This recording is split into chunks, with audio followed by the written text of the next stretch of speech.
என்னோட திருமணம் காதல் திருமணம். அந்த திருமணம் என் தந்தை சம்மதிச்சிட்டாங்க. சாதி மறுப்பு. அவரு கிட்டத்தட்ட 20 ஆண்டு காலம் ஆகிவிட்டது. கைத்தறிவு வைரமுத்து அவர்கள் அழைத்து சென்ற பொழுது என் தந்தையை பெரிதும் பாராட்டினார். அவர் மகனின் விருப்பம் அறிந்து அதை சிறிதும் தடை சொல்லாமல் நடத்தி வைக்கும் பெற்றோர்கள் வாழ்க்க உங்கள் மகன் கொடுத்து வைத்திருக்க வேண்டும். வந்து இருந்து அந்த திருமணத்தை நடத்தி வச்சார். அவர் திரு ஆர் எம் வீரப்பன் இருந்தாங்க, என்னுடைய பேராசிரியர் வந்தார் நெடுமாறன்னு, கைத்தறிவு வைரமுத்து அவர்கள் இருந்தாங்க. ஒரு எளிய திருமணம். என் தந்தை சம்மதித்த என் காதல் திருமணத்தில் என் தந்தையின் உறவினர்கள் எவருமே சம்மதிக்காது மட்டுமல்லாது என் குடும்பத்தில் தொடர்ச்சியாக நான் புறந்தள்ளப்பட்டேன். நான் ஒடுக்கப்பட்டேன். நான் பிறந்தது உயர் சாதியும் சொல்லப்படுற சாதி.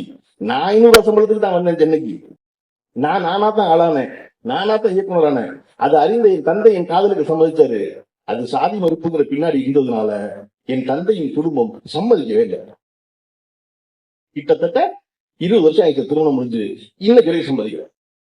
நேற்று நான் சொந்த ஒரு காரணத்துக்கு போயிருக்கேன். அந்த வீட்டுக்குள் நான் வரவிடாமல் இருப்பதற்கான எல்லா முயற்சியையும் எடுத்துக்கிட்டே இருக்காங்க இல்லையா?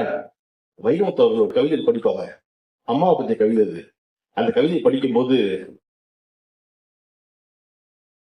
கல்யாணம் நாம் பண்ணி கதியத்து நிக்கையிடம் வருகிறோம். அது அம்மாவை பத்தி பாட்டு.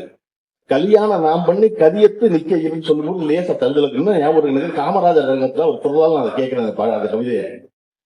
அவரு ஒரு கணம் தான் காதலித்து நின்ன நாளுக்கு போய் கல்யாணம் நாம் பண்ணி கதியத்து நிக்கையில, அந்த கதியத்து நிக்கையிலேயே கிட்டத்தட்ட 20 ஆண்டு காலமாக நான் உணர்ந்து கொண்டே இருக்கிறேன்.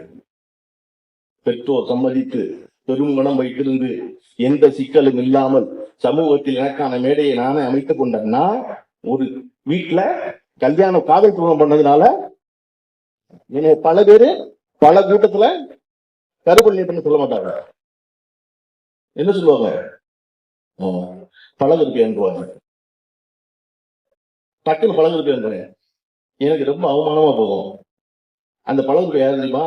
நான் சொன்னேன்ல, என் தந்தையின் உறவினர்கள். அவர் தான் அந்த சாதியின் காரணம் என்னை வீட்டுக்குள்ள விடவே மாட்டேன்னு சொன்னாரு.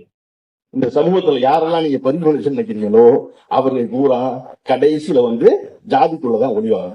என் வாழ்வை இதுவரை சொல்லாததை ஏன் சொல்லணும்னு நினைச்சேன்னா, அது திட்டமிட்டு நான் வரல. எனக்கு அவர்கள் கவிஞர் அவர்களை பார்த்த உடனே அவர் தொடர்பா படித்த ஞாபகத்துல இல்ல, அந்த வரி டக்குன்னு மனசுல இருந்துச்சு. கல்யாணம் நாம் பண்ணி கதியத்து நிக்கையில. பரவாயில்ல, சரியாயிட்டாரு. நம்ம இன்னும் கதியத்து நிக்கிறோமே.